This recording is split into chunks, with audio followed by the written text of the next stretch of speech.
Have you ever asked, what is heaven? Is it another dimension, a paradise? Does it really even exist? We're all going to pass from this earth, and knowing what comes next can end the fear of death and bring you peace. Our goal here at Hello Heaven is to answer these questions and many more concerning the afterlife. Welcome to our podcast, Hello Heaven. Hello, everyone, and welcome to our podcast, Hello Heaven. I'm Barry Strohm, your host. If you're interested in learning the truth about heaven, you've come to the right place. Make sure you stay to the end of the show because we're going to have a very interesting interview with an individual from Ireland today. And I'm Connie Strohm, your co-host. Barry and I have been communicating with spirits for over 15 years and have compiled a huge amount of information about the afterlife. We currently have 794 videos on our YouTube channel. It's in the name of Barry Strohm, and you can view our past shows where we bring you all aspects of the paranormal and the supernatural. Today, as Barry said, we're going to interview Kevin from Ireland. He has some very unique abilities and life experiences. Not only has he experienced near-death experience, but he can remember his prior lives. If you have any doubts about reincarnation, you will not have them after listening to this interview. Now, Hello Heaven is broadcast on YouTube Live, as well as my personal Facebook page and in our Facebook groups. Our most active Facebook group is Words of God Then and Now, and all of our live videos and live streams are broadcast there. Audios of our broadcasts can be downloaded on Spotify, Apple Podcasts, iTunes, Google Podcasts, Alexa, and many other audio platforms. Now, before we play the interview, I want to tell you about a little bit of an experience that happened to me this week. It's very unique, and it's very hard to explain. I absolutely have no explanation for it, and I'm going to speak with Laura after we're done and ask her what actually took place. Now, spirits, as you know, have the ability to do amazing things from the other side. When we were back at the store, I had some amazing things happen to me, and you probably heard me tell the story before. One night we were in our apartment, and I went to bed, and I laid my jeans on the floor. Got up the next morning, and I picked them up, and I found out that overnight, the spirits had closed the zipper, fastened the snap, and actually buckled the buckle on those pants. It was like a ghost had been wearing them overnight. So this week, I go to bed, and I have this nasty habit of laying my jeans on the floor because I want them close by when I have to get up the next morning, assuming I can get out of bed. So I pick my pants up, put them on, and I go to fasten my belt, and I went, whoa, something is very, very strange. That is the belt buckle. Now you'll notice that the prong in the center of the belt buckle is bent, and the metal is bent itself. I tried to straighten it, and I am not strong enough to strengthen that metal prong. So something took place. Someone somehow bent that thing overnight, because it was not bent when I went to bed because it was holding my pants up, but it was not about to do it the next morning. So anyway, I have no idea what was taking place with this. I have some ideas, but the energy that it took to physically bend that piece of metal, I can't explain it. Okay, let's talk to Laura and ask her what happened with the belt buckle. Laura, welcome back. Well, how did we do without you? Behind the bending of the prong in Barry's belt buckle? Well, he is correct. Spirits do have amazing abilities to do things. However, in this case, it wasn't a spirit. You had a visitor last night, and the visitor was from another planet. And believe it or not, he left a calling card by bending that metal on the belt buckle. So spirits can do amazing things, there's no doubt, and you've seen many amazing things. But last night, it wasn't the work of a spirit. It was one of your alien friends. Why did they do it? Well, they have a habit of sometimes welcoming you aboard their ships. Some people refer to it as an abduction, but sometimes they will take each of you, and Connie, you've been abducted. Yeah. Barry hasn't realized it as yet. But sometimes they will take you and put information into your head that you need to do the missions that God has asked you to do. And he has been asking Barry to do some new things, to do some channelings, and to write a couple more books. And I guess they felt that he needed a little incentive. So last night, it was Barry's turn. Okay, go ahead. Laura, how is it possible for a spirit to have enough energy and strength to bend something that strong? They did it through their energy rays. He simply looked at it, willed that belt buckle was bent, because this time they wanted him to realize that something very strange had taken place. They succeeded. Connie, they can do things that you have no imagination for. But this belt buckle, and there it is. Look how they bent that thing. That was not the work of any individual spirit. So, Laura, if a spirit has access to that much energy, are there any risks to humans? There could be, but these are very good. These spirits, or these aliens that are working with God to fulfill some of his wishes, they're good aliens, Palladians mostly, but they have all the abilities. They can beam in, beam out. And last night they beamed out, and they had company when they went. And thankfully they brought him back, and he never knew it until he saw the calling card in the morning. Amazing. Thank you, Laura. Hopefully Barry will not have to buy any more belts. So Kevin contacted Barry for clarification about what was taking place in his life. We talked to Kevin from Ireland yesterday and recorded his story. Here's our interview with Kevin, who lives in Northern Ireland. This is going to be one outstanding show. We're going to speak with Kevin. Kevin lives in Ireland. He has memories of his prior lives. He's had a near-death experience. It's going to be quite interesting. So I thank Kevin for being able to come with us tonight. And there he is. Kevin, welcome to Hello Heaven. Hi, Kevin. We're so happy to have you. Lovely to be here. Yeah. Kevin, do you want to start by telling us a little bit about where you live in Ireland? I live in the north of Ireland, in County Down. It's on the northeast coast. Beautiful town. It's classed as a city now recently, but it's a very much a seaside town. What you expect, plenty of beaches, and lovely marina. Twinned with Virginia Beach in America. So it is the town, and there's a lot of history in Bangor. A lot of different things going back, everything from the migration from the potato famine. There was ships left from a small village port about 4 miles down from Bangor called Groomsport. In Irish, it's called Taburton Gaelagruma. And there was a ship called the Eagle Wing. It's one of the few that actually left Groomsport, never made it to America, unfortunately. But yeah, there's a lot of history around it, every part of the country. Bangor, the D-Day landings were prepared on Ballyholme Beach, which is about 1.5 miles from where I'm sitting.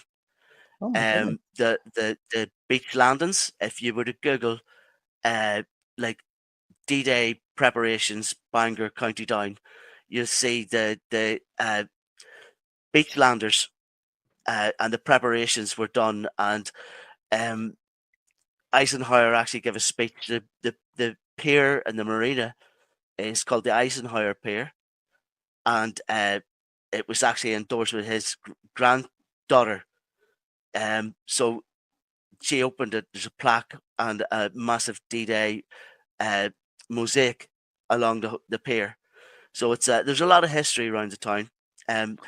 Every building in the town was used nearly as housing for the Marines from America. I remember hearing stories about the US, the GIs and all, and the Marines coming down the main street in the town, and they were housed in every hotel and like guest house in the county. So yeah, there's a lot of history around the north, every part of Ireland. But Bangor has history. The beaches were raided quite frequently by Vikings, the Norse, and the Abbey in Bangor was frequently raided.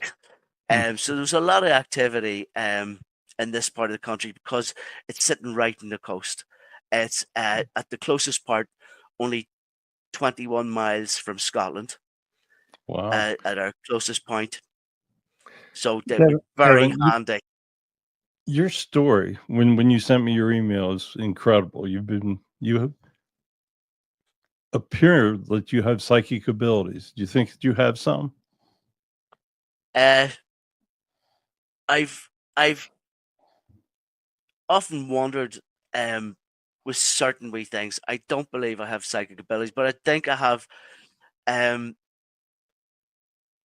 maybe a more open mind than a lot of people. Do you know? Apparently. Your story is really interesting, which we're going to get to here. Have you ever traveled outside of Ireland at all? I have traveled the average sort of places people would go. I'd never been outside of the country until I was 18, and I sort of went on holiday to like Spain and where everybody else sort of went with friends and partners at the time, and visited Spain, like sort of Mallorca, the Canary Islands, and so on. The most exotic place ever was Mauritius. Well, you're never to the United States. Never set foot in the United States. Because that's going to be a very important part of what we're talking about. There is something that has been with me since I was very, very young, that for no reason. I shouldn't have any reason. I've never been there. Until recently, I didn't even know I had relatives there, but that sort of came up when recently that we do have, my family does have relatives there. Kevin, I didn't could know you start? that. But could you talk to us about your near-death experience? Yeah, it was a dark time in my life. There was a lot of tragedy. I've been through everything I seemed to touch at that period in my life seemed to go wrong. I was in a car accident. I had played a lot of Gaelic football. I had been in an accident, dislocated my shoulder. I was recovering from that. I was in a car accident where I damaged my left knee. So it was like my body was starting to give way. Excuse everybody. The family all coming in. And so my right shoulder damaged, my left knee damaged, and it was as if this was a lead up to what was going to happen. That was meant to, like, sort of, like the prelude to what was coming. I had won a competition. Was lucky enough to win a competition with the company I used to work for, a sales competition, and was chosen from Northern Ireland to go to Mauritius. All expenses paid, chance of a lifetime, and I had won this opportunity. Just before I won this opportunity, I lost my father 20 years ago. which was heartbreaking. There was a connection there that was very strong. We didn't have to talk. It's like we could read each other's minds. There was just a, a huge hole in my life was left there. At that time, it was like everything in my life was falling apart. I knew my marriage was failing, and nothing I could do seemed to be able to restore it, fix it. And I really wanted to. I didn't want to lose my family, but nothing I could do at that period of time. And it's obviously it was meant to happen, and I accept that now. But I tried so hard to hold it together. But that's a different story. But it's important for what's coming. I had a few sleepless nights, troubled thoughts, and on this morning we had this, which could only be described as an experience of a lifetime, on a luxury catamaran off the coast of this Indian Ocean island, crystal waters, and we're talking things I've seen there that I never thought I'd see in my life. Coming from a small island, and you sort of don't see things like this, and this was just the most beautiful place I've ever seen in my life, and there was crystal clear waters, reefs, everything, and they give us the opportunity to go snorkeling. I really didn't think about it, and a lot of people got off the boat and started swimming to this island that we were sort of anchored just off the coast of. We'd sailed for maybe an hour and a half. We're off the coast of Mauritius on this small island, and I really had never done anything like this before in my life, and I had made the mistake of getting off the catamaran at the back of the boat, and I was oblivious to what was going on, and next thing I knew, I was getting swept backwards out in a very strong current. And as much as I fought and fought and fought to get closer to the boat, the yacht, I seemed to be getting further and further away with sheer panic. And I could feel my heart starting to race. And I realized that I am really in trouble here. And all the thoughts that you would imagine started racing through my head. This is it. I'm not getting a chance to say goodbye. I know I'm going. There's no chance for me here. This is it. And I felt like everything was dragging me down into this water, and I was choking on the seawater. I ripped my mask off, snorkel off, flippers off. I felt everything was dragging me down, and it was sheer panic. I was scrambling, and I was trying to wave to a fella that had seen in a small, it was like a small rib, like motorboat, like a tiny dinghy boat with a motor on it. And I was waving and waving and trying to shout for people's attention, but nobody heard me. And eventually it was like I just used up every ounce of strength that I had and nothing left. And it was like I went from sheer panic to like going to sleep. The last thing I remember was just going into the water. But in a second, the weirdest thing, it was like total shock. To this day, I can remember it like it was 10 minutes ago. And everybody, you're scared to tell people. You don't want people to think you're crazy. But I distinctly remember, first and foremost, this light. And you've heard before.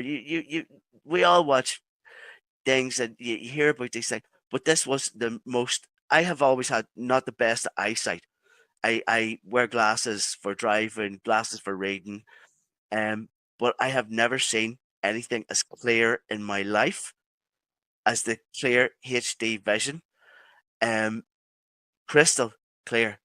There was a warmth that I can't express. I was dry. I wasn't wet. I wasn't under the water. But there didn't seem to be a floor, a ceiling, or walls. There was just this bright white light. And what I could see was what could have been maybe 150 people. Just dozens of people standing in a semicircle that I didn't know. And I'm going, and it was just sheer panic and shock. And the only way I can describe this to anyone is if anybody was to Google Celtic goddess, Celtic queen, Queen Maeve, that is a historical mythological figure. This woman, girl, young woman stepped forward with flowing, bright red, most beautiful Irish looking hair, and just said to me in my accent, "It's all right. You're okay. Come on," and put her hand out to me. And I, for a second, was startled, stunned. I can remember her eyes, the most beautiful face and calming voice. And I went from sheer panic and shock to I put my hand out. And just before she took my hand, it was like, I can only describe it as a jolt, just pulled straight back. And I was on the, initially held onto the side of this small dinghy. It was like a hard rib that was attached as a dinghy attached to the catamaran, one of the crew members. And he had me holding on to the side of the dinghy. And next thing, there's three of them trailed me up onto it. I have very, very, very vague memories of this part. But the next thing, I properly remember coming round and going, "Are you okay? Are you okay? Are you okay?" And I remember going,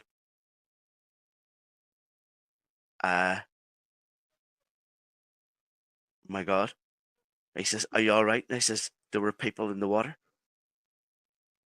And he went, "What?" I says, I saw people in the water." He says, "You'll be all right." He says, "Do you need a drink?" I went, "Yeah, I think so." But I was scared to talk about it. I thought I was just going mad.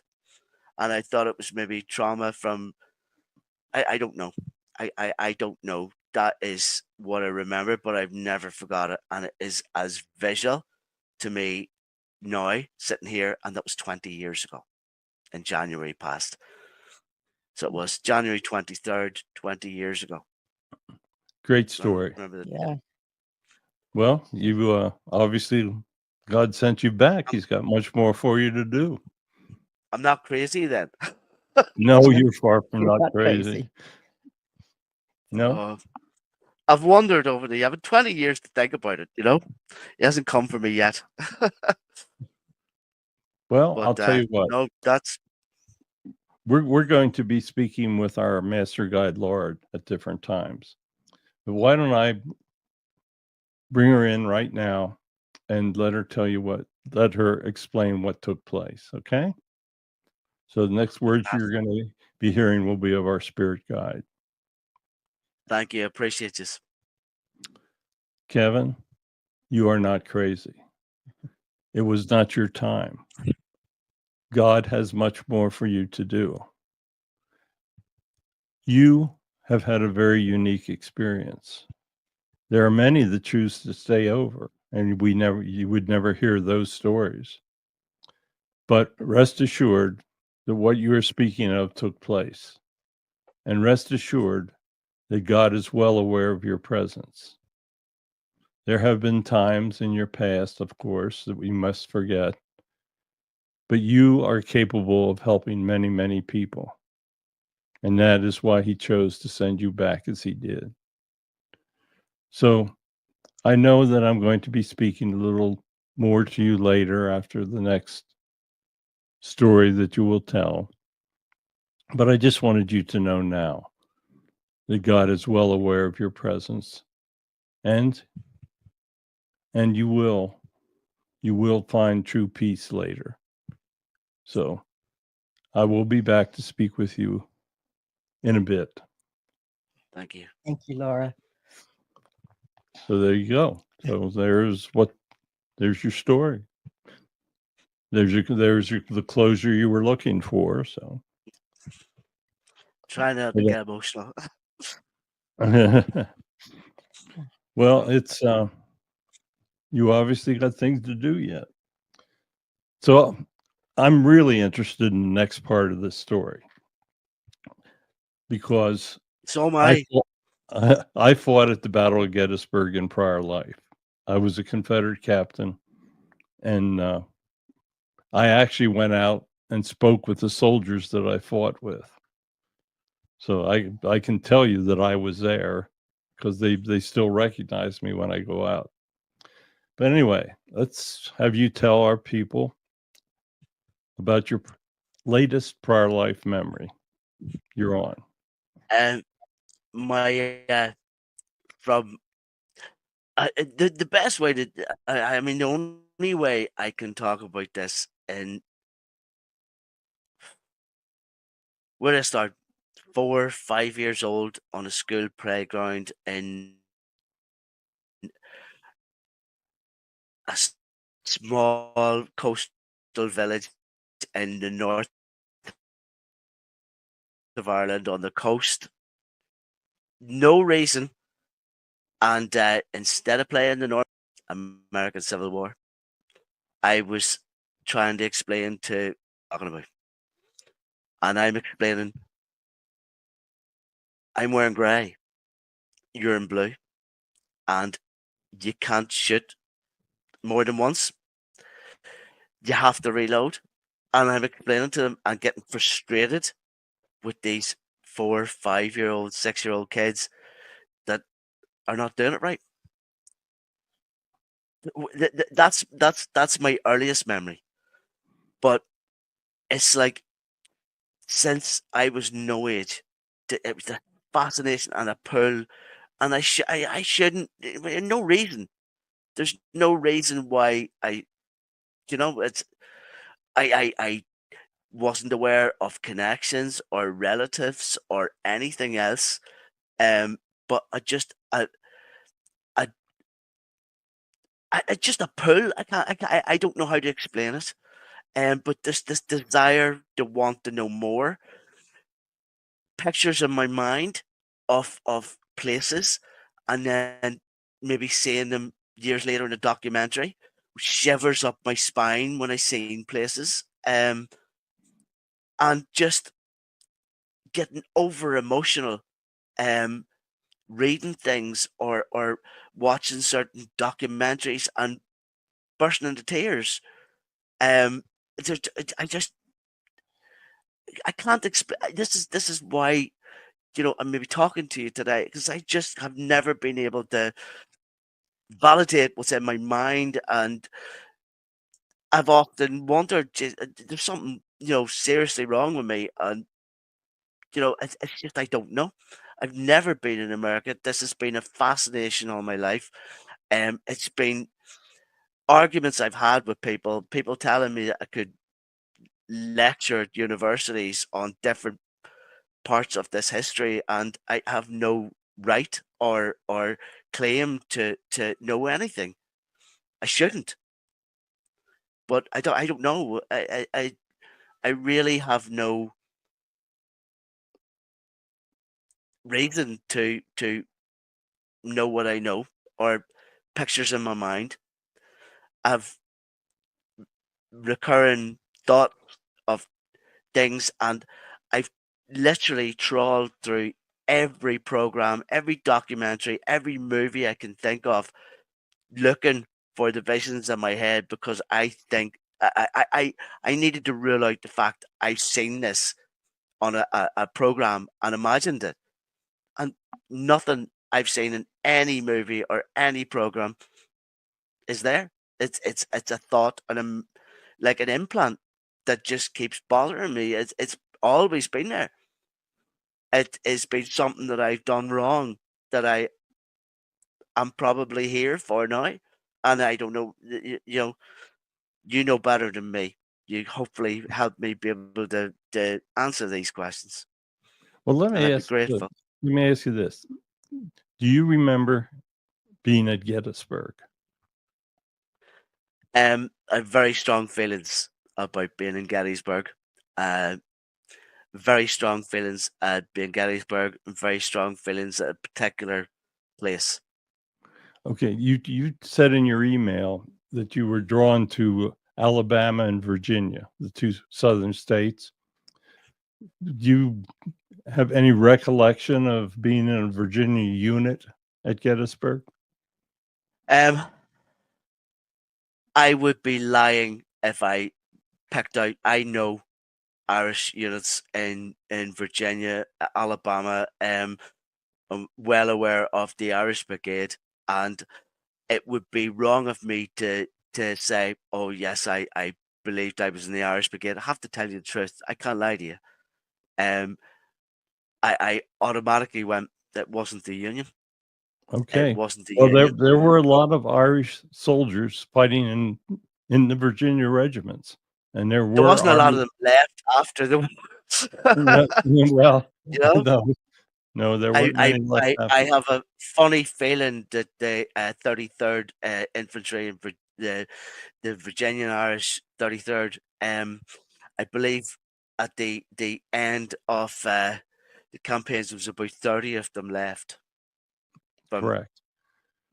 Is that Well, right? believe it or not, I was in the 31st Virginia Regiment, but I was at Culp's Hill. Culp's Hill. Yeah. I believe I was. I something about Little Round Top and the failed attempt, Okay. and The I have Hood. keep in Pickett's in my- charge is probably the most famous part of the battle, yes. Mhm. and that was basically made up of Virginia units Yeah, under Pickett. So it's quite possible that you were in one of those Virginia units that was in Pickett's charge. I have a. I like I say, I don't know anything. These are just gut instincts, gut feelings, Mhm. and I just have gut instincts that I came. I have a gut instinct I was there. I have a gut instinct that tells me, and my brain tells me Little Round Top, but doesn't tell me Pickett's charge. It tells me I think I was injured. Well, you probably were. Oh yeah, I'm well aware of it. Mhm. Thanks, Josh L. Chamberlain. Mhm. Or from Bangor, Maine as well. How funny is that? Bangor Do County Down. you remember being in any other battles of the Civil War? There's Sunken Road, and Tatum. There is Fredericksburg. Those are the places that I know nothing about, that I've never seen with my own eyes.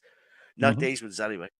But they're all names that are implanted in my brain that I seem to be able to see in my mind.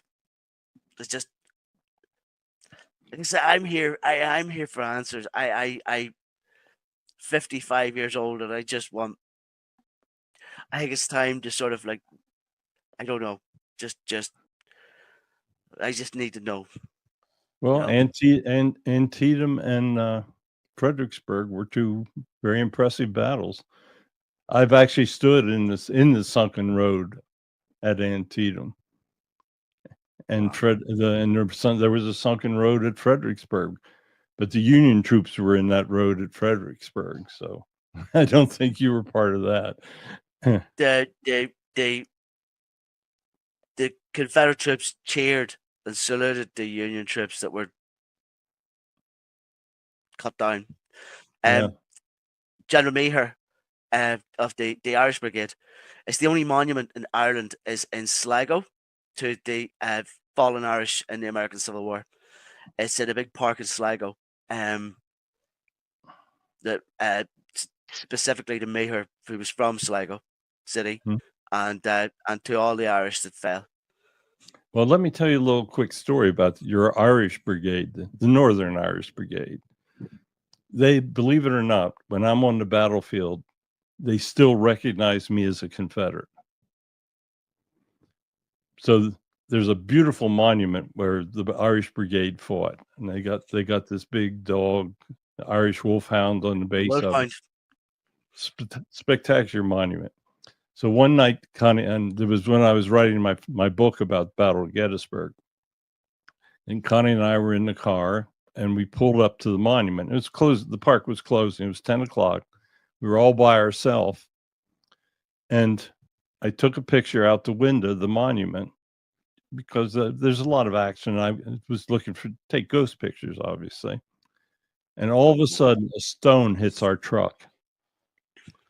The ghosts of the soldiers threw a stone at our truck because they did not want a Confederate taking pictures of the Northern monument of the Irish Brigade.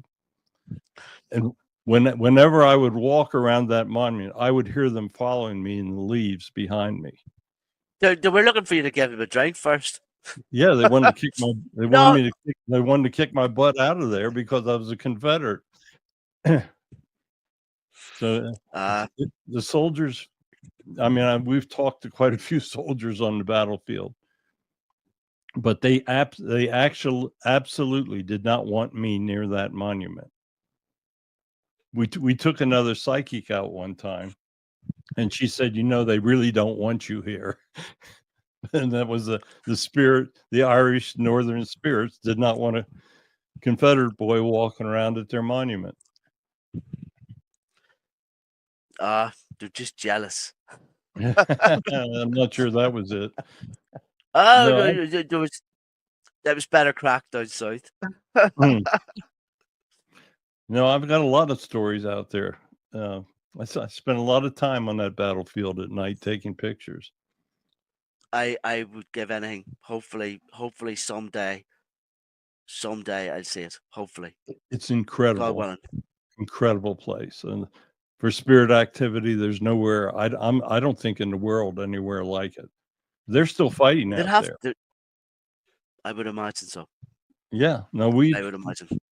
One time I walked up to the place where I had been fighting. I had 3 people with me, and I had a ghost box so that you could hear the spirits talk. And I walked up and I said, "Do you guys recognize me?" And over the ghost box, they all hear, "Yes, sir, Captain."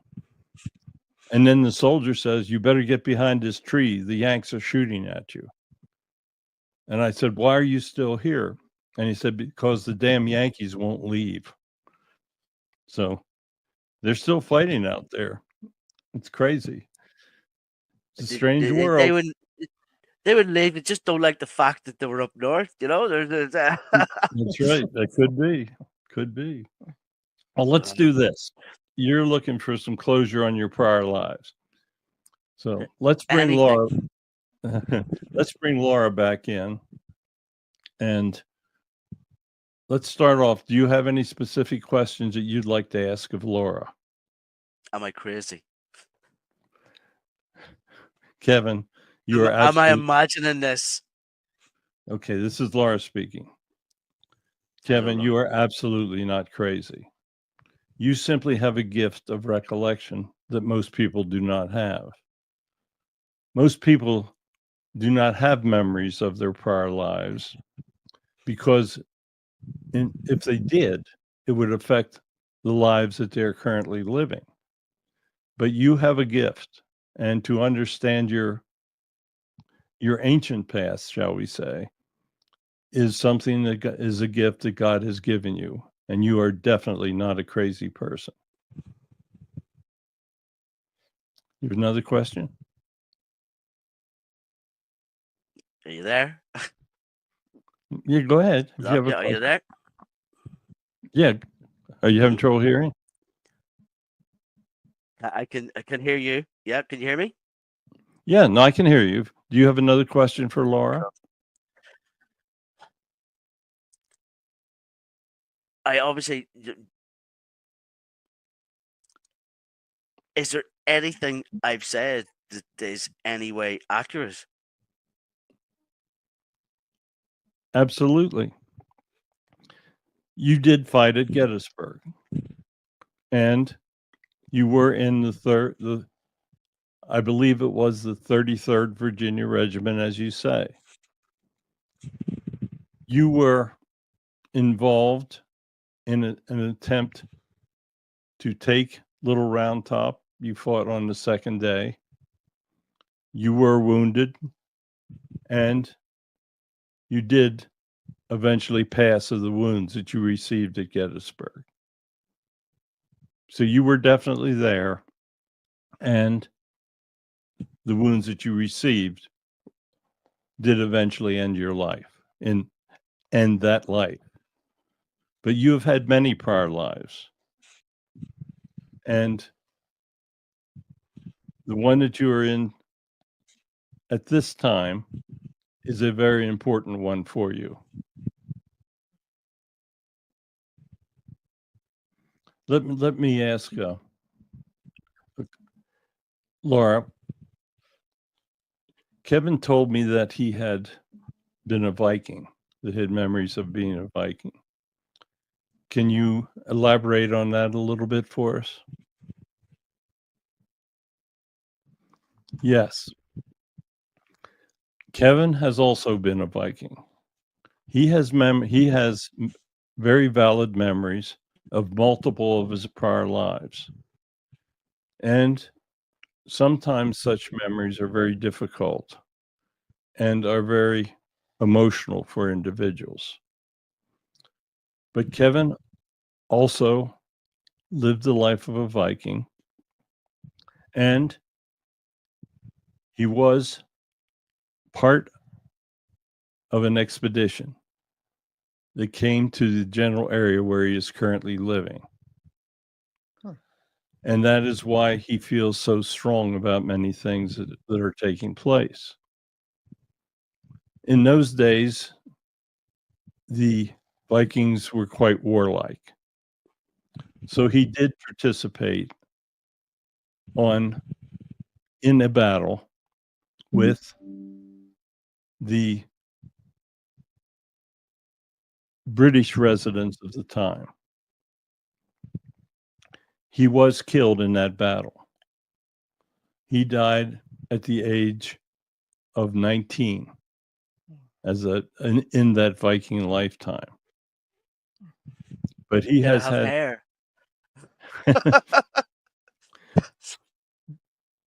But he has had multiple other lifetimes as well.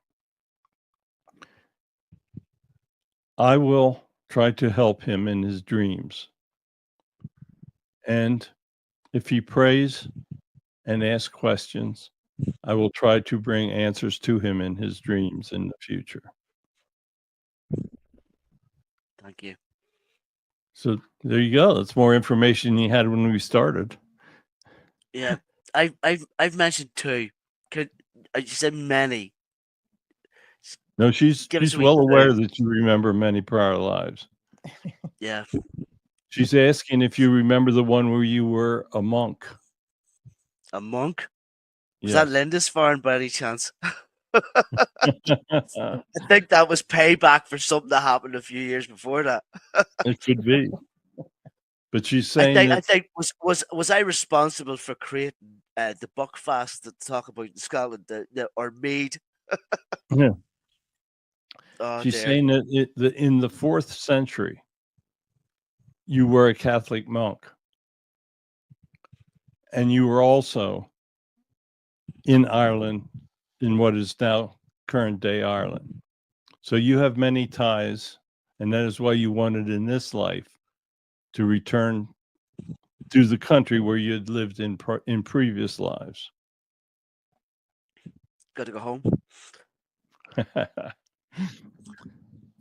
Oh dear. Did we answer all your questions for you? Yes, quite a lot, yeah. Um, my head's full of questions. A month couldn't answer the questions that are in my head. But yeah, um, yeah, there's something happened to me a couple of days ago. Um, I lost a lot of faith. I lost my faith, so I did. Uh, I lost myself. I nearly lost my life. I did try to take my own life. I didn't see a way out, and my partner, she saved me. She had it been 10 minutes later, I'd have been gone. I just was weak and tired of it all, and just wanted to go. And it's been a. I always said I was put here to suffer. I know I had to pay for karma and stuff. I do understand. But just there's it's been rough. It's been tough going, and something happened just a couple of days ago, and I don't know, something just I asked for something and it happened, and it's the first time that I believe somebody answered me back. Well, you've got a I'm lot doing to do. lots of little things starting around me here. I'm starting to freak out. Well, now you'll start to understand just the way things take place for you. Mhm. So anyway, I want to thank you so much for joining us. Your story is amazing. Have faith. Prayer is going to be a big help to you. And now you understand how to ask questions and you understand your past and you understand that you have much to do. So you just simply Thank you so think much for having positively. me. Oh no, Thank you so thank you much so for talking to me thank you today. so much for telling your story. I'm sure our people are going to appreciate it. And I'm sure that there will be people in our listener group that will be praying for you and asking for you to be able to find the pathway that you truly been sent back for. You have it, you'll find it. Just hang in there.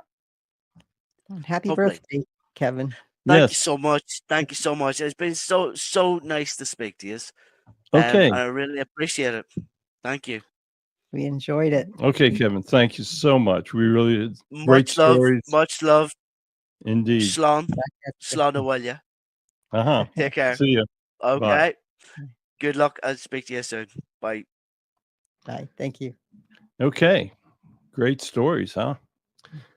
Kevin is a wonderful person. I can feel his very positive energy. He's just been through a lot of things in his life. And I'm sure what he learned today is going to give him some direction and help. I've never talked with anyone who had such vivid memories of his prior lives. The fact that in our prior lives we both fought in the Civil War at the Battle of Gettysburg is truly amazing. And I'm having a little bit of trouble getting over what I was just told by Laura. So I have no memory of what took place. Just when I looked down and saw that belt, I knew something had.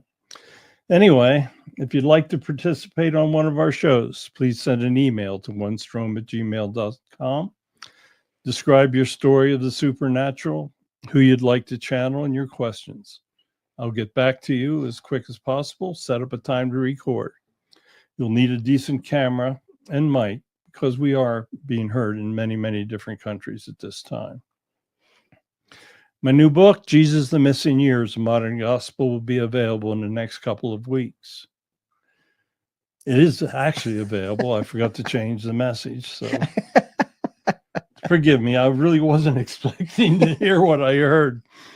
Anyway, the book describes in detail why there's little in the Bible about 32 years in the life of Jesus. It's currently available on Amazon. It's in softcover, hardcover, audiobook, and ebook. And it's an incredible book. I mean, it tells the story of Jesus, tells who was with him. Connie and I channeled 24 spirits that were close to Jesus during his lifetime. And we bring all of their stories to you in book form. Okay, Connie. Thank you for listening to our podcast, Hello Heaven. Please join us on YouTube Live as well as Facebook Live on Barry's personal page and in our Facebook groups on Fridays at 6 p.m. Pacific Time.